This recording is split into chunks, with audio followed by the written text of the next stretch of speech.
What's going on, Jerome's? A happy Saturday to those who celebrate.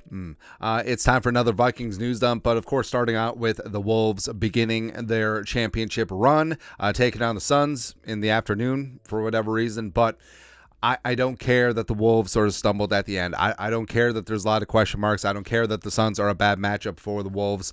Foe. Suns, Thunder, Nuggets, Celtics. Sweep. Don't worry about it. Ant's going to get it done. Make me feel good. It's going to happen, man. That's what I believe. Something I also believe is the draft month annual fundraiser is going fantastic. Venmo, Super Chats, Cash Apps this month will be donated to Twin Cities food shelves. This year, we're working with Every Meal. They supplement nutrition and food in the Twin Cities for students because a lot of students get their food from school, but weekends, breaks, summer especially, Every Meal helps fill in the gaps right here in the Twin Cities, and it's fantastic. So you can donate directly to them. Links are down below, or in normal ways you donate to the show. We'll be going to them this month.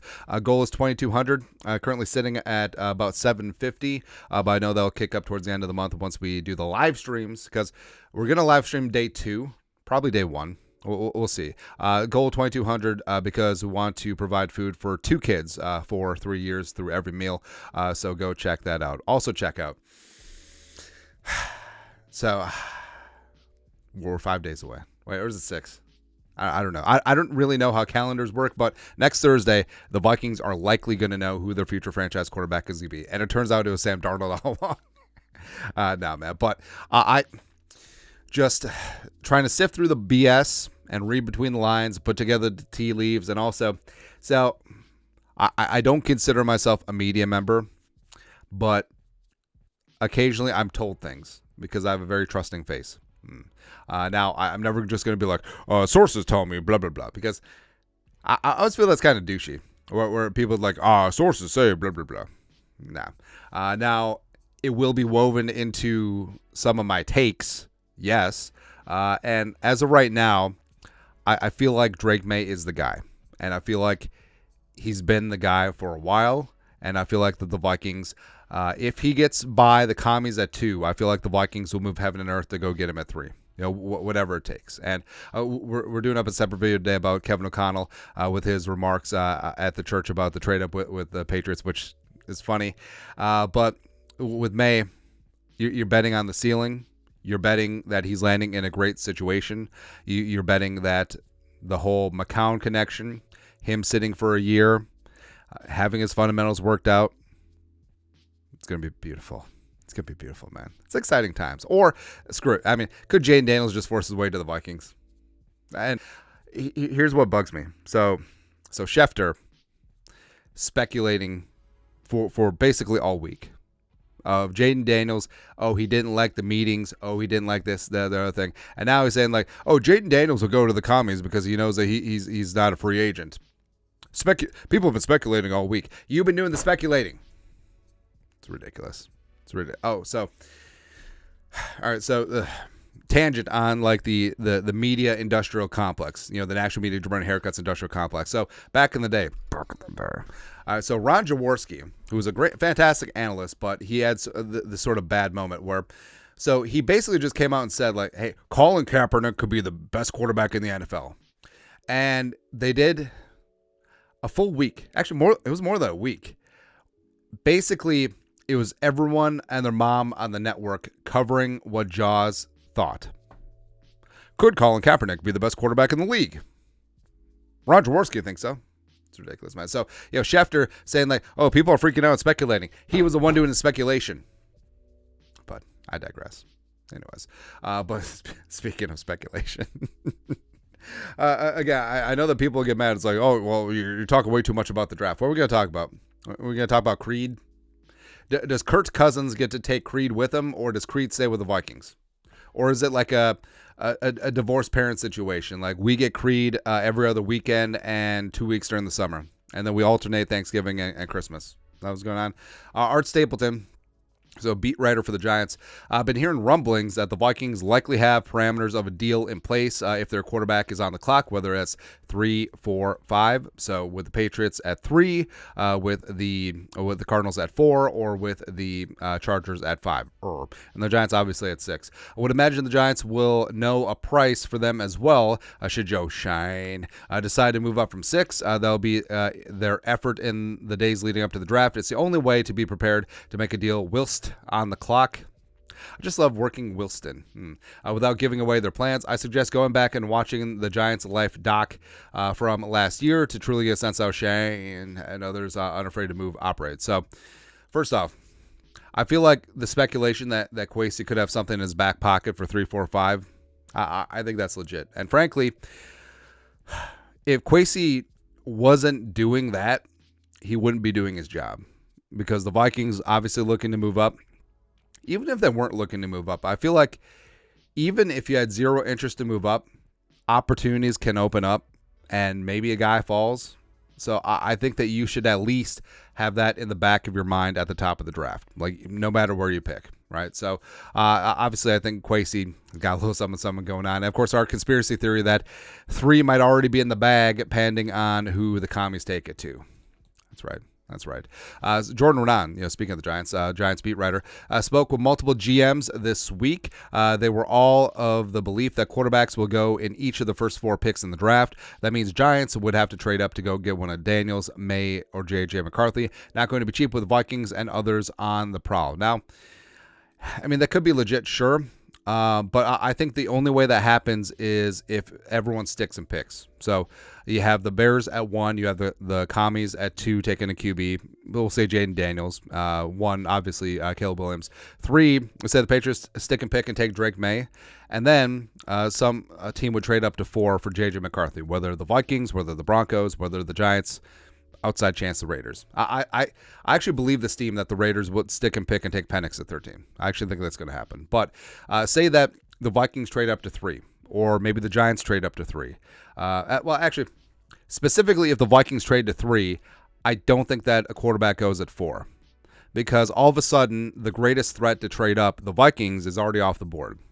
And the Giants may think, okay, we don't think that the Broncos would have the huevos to move up to 4 or 5 to take the last of the big 4 quarterbacks. So we'll just wait and see what happens. We don't want to give up the farm because the Cardinals and the Chargers would have a ton of leverage over us because there's only 1 quarterback left, right? And also, I think that the Cardinals would be ecstatic to stick and pick, and I think the Chargers would be ecstatic to stick and pick if they know that another team isn't coming up for a quarterback. So I think that it's possible that it goes 1, 2, 3, 4. But I think if the Vikings specifically trade up to 3, I don't think it happens. But who knows, man? Next. So speaking of the quarterbacks, so again, take everything with a grain of salt. Believe none of what you hear and half of what you see. This is beautiful. This is glorious. So this made the rounds on social media on Friday. The Goat House relaying this. An unnamed NFL head coach says the Bears' decision should come down to Caleb Williams or J.J. McCarthy for the first overall pick. I wonder who it is. Does the name rhyme with Slim Marbaugh? Quote, "You're never going to be in that spot again." I call bullshit on that. I think the Bears will be up at 1 again. So you better get the right guy. So one head coach with a strong track record on quarterbacks. Who has a strong track record on quarterbacks? So Jim Harbaugh went to 3 straight NFC title games and 1 Super Bowl with Alex Smith and Colin Kaepernick. He had Andrew Luck at Stanford. He just won a national title with J.J. McCarthy. I mean, that's a good track record. Also, he had Josh Johnson at San Diego. So that ain't bad. When McCarthy did throw it, and he had to throw it, he was pretty impressive, man. He beat Alabama. He had to make big-time throws in that game, and he did. If I was Chicago, I'd be bringing Caleb and JJ this week to grind the ish out of those 2, because hopefully they're talking about football, because there's not enough evidence to say Caleb is clearly number 1. I don't know, man. And in a normal draft, I think that could be a conversation, but I think Williams is clearly 1. But because J.J. McCarthy is a local Illinois kid, so he's a Chicagoland guy. So I mean that would obviously play well with the fan base. So I don't know, but I think we know who it is. Smim Marbaugh, please. So some non-draft news. So Dalton Risner out there chilling. And he's made some noise on social media saying that he's only looking for a starting guard's contract, although starting guard money is kind of large right now. I mean, look at Jonah Jackson, look at Robert Hunt. But Per Persuasion relaying this because Risner took to venting on a local news station in Kansas. Currently a free agent, Risner expressed frustration that no teams have called him. So he's saying no teams called him. Quote, and I'm still just undervalued. I mean, last year I didn't get a job until September. And the team that gave me a shot, I showed up there, and their 4-year starter, within 3 weeks, I beat him out of the job. So, first off, all right, we need to check that. So, yes, he didn't sign until week 3 after the Vikings had a couple injuries on the offensive line in the Philly game. Was it Oli Udoh tore his quad? I think that's what it was. And so he was a backup for a couple of weeks. And then eventually, Ezra Cleveland got hurt. What maybe the plan all along was to trade Ezra at the trade deadline, which Kwesi did, because maybe they had no plans to extend him long term, so may as well get some value now, sure. But to say that Risner just came in and beat him out of the job, I don't know. That's a little bit of revisionist history. Ended up trading him away, and I played 11 games. They relied on me every Sunday. I thought things would change this offseason. Here I am in April, about to be May, and I don't have a job, and it's unfortunate. Now, he does have a point. And I do think that he should and could be on a 90-man rooster after the draft, because I think a lot of teams are keeping their powder dry. Outside teams, the Vikings could re-sign Risner and it won't affect the comp formula since he's an in-house free agent, but a lot of teams are probably just waiting until the comp window closes a week after the draft if they want to sign Risner. And it's weird where 2 off seasons in a row there's no interest. So he said himself, like, no teams have called. 0 teams have called. And this isn't even a spot where Risner's like Richie Incognito. Like, by all accounts, Risner's a good teammate. He works hard. He plays well on the field. So it is weird. It is weird because last offseason, he 4-year starter with the Broncos at left guard. They didn't bring him back. I don't even remember any significant free agent visits or any significant interest. The Vikings did have him visit during training camp, and then they didn't sign him until week 3. And it's happening again.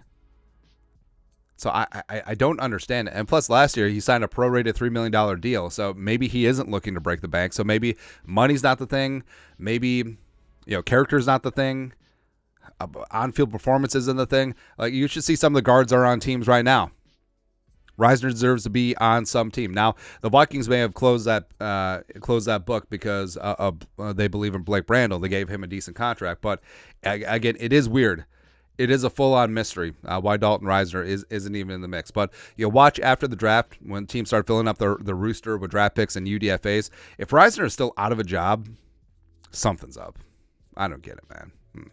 Something I do get. So first off, on the right, so Jordan Addison apparently has a license back again. Got the Lamborghini then. I wonder if that's the one. Anyways, but again, this is the content you get if people are mad that we're talking about quarterbacks in the draft too much. So Jordan Addison getting a coffee without dairy. Now, this is very near and dear to my heart because as an Asian, there's 8 billion people on the planet. There's like 3.5 billion Asians, right? And Asians, by and large, they don't digest dairy well because you notice Japanese cuisine, Korean cuisine, Chinese food, Vietnamese, there isn't a lot of dairy going on.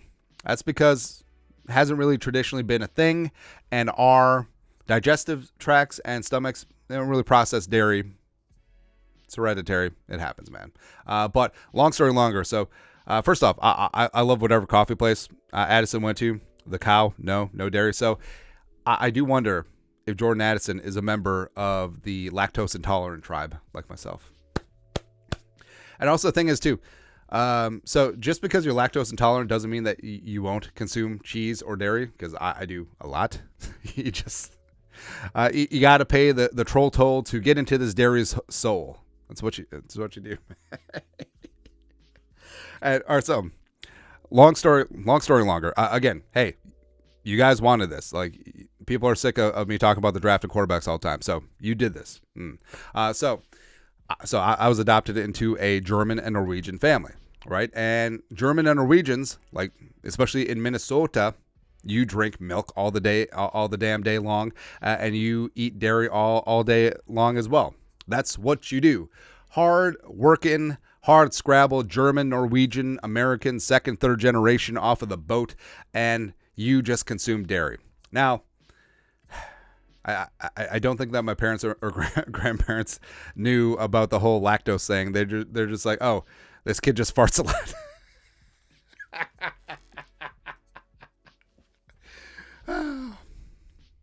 Maybe that's why I didn't get dates when I was like really young. I don't know, man. Who knows? But either way, I'm still freaking eating the cheese.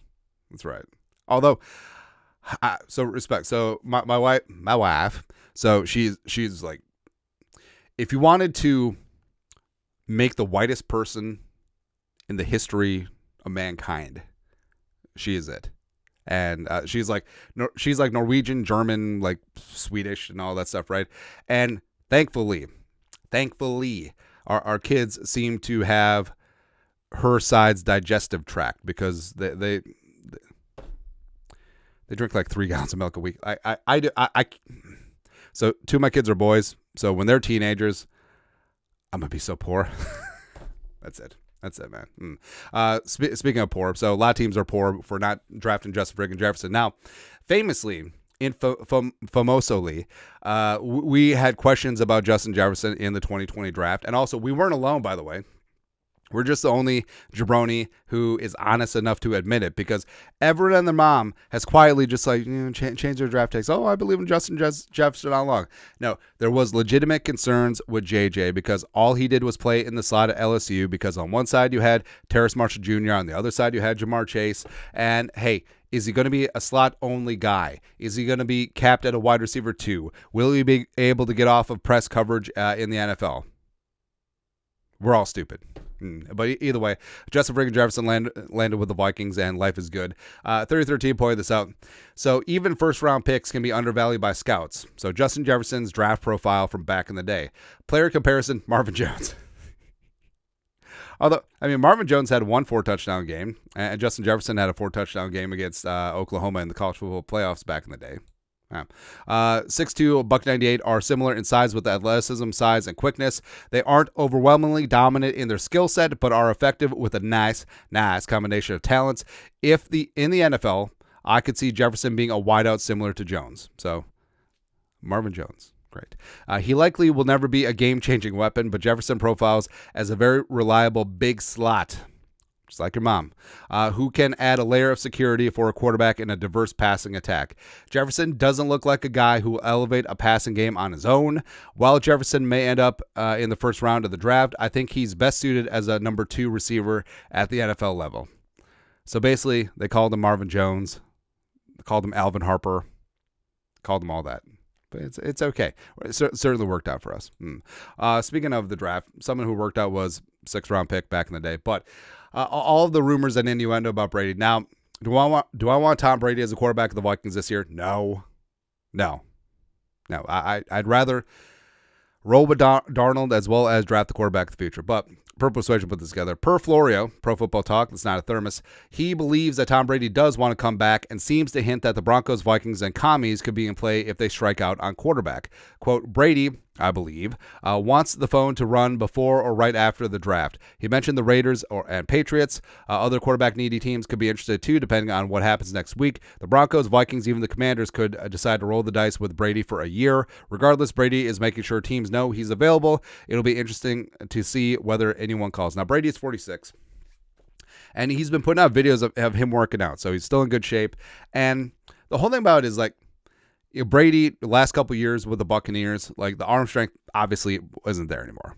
But he's beating you with his mind. He's beating you by reading coverages. He's beating you with audibles. He's beating you with anticipation and everything like that. He still has that, right? And the most likely situation, I think, is the Raiders. Because, I mean, he's reportedly already minority owner of the Raiders. He'd have to give that up. But if the Raiders don't take a quarterback and they're going to roll with Gardner Minshew and Aiden O'Connell, I could see Brady just stepping in, just whatever. And also, I mean, Brady's divorce is finalized. What's he going to do, hang out with the Kardashians all the time? No, he's like, I can get back out there. And frankly, I would love to see it because the spectacle would be the spectacle. And I mean, if he lands in a great spot, props to him. And also, obviously, he sees the Vikings as a great situation because for all the reasons that everyone says that the Vikings are great for a rookie, that it's great for Sam Darnold, it would be great for Tom Brady too. I mean, don't you think Tom Brady, who by the way, Kevin O'Connell was drafted to be his backup back in 2008. You know, back when Brady was 30, he's like, oh, that San Diego State kid, cool, 3rd-round pick, awesome. You didn't get me a receiver, great, cool. And thrown to Justin Jefferson, thrown to Jordan Addison, protected by Darisaw. It'd be great. It'd be great, man. But I mean, the Broncos, who are drafting at 12, maybe they don't get a quarterback. Maybe stupid ass Sean Payton is finally united with Tom Brady. And then also the commies, I mean, they're probably going to take a quarterback at 2, right? So that makes sense. But I feel like if the Patriots do trade out of 3, say they trade to the Vikings, could they just bring back Tom Brady for one more run? I mean, they got rid of Belichick. Who knows, man? But that's all ridiculous speculation. But, I mean, I would have taken Tom Brady last year after Kirk popped his Achilles. I think that would have been legendary, but it didn't happen. Something that is going to happen in legendary is Anthony Edwards going off. 40 tonight, 40 on Tuesday in Game 2. Sweeping the Suns, sweeping the Thunder, sweeping the Nuggets, sweeping the Celtics. Foe. That's right, man. But that's it. Vikings news up for this beautiful Saturday. Also, TMI on the dairy. Doesn't matter. You guys are the best. Skull production value.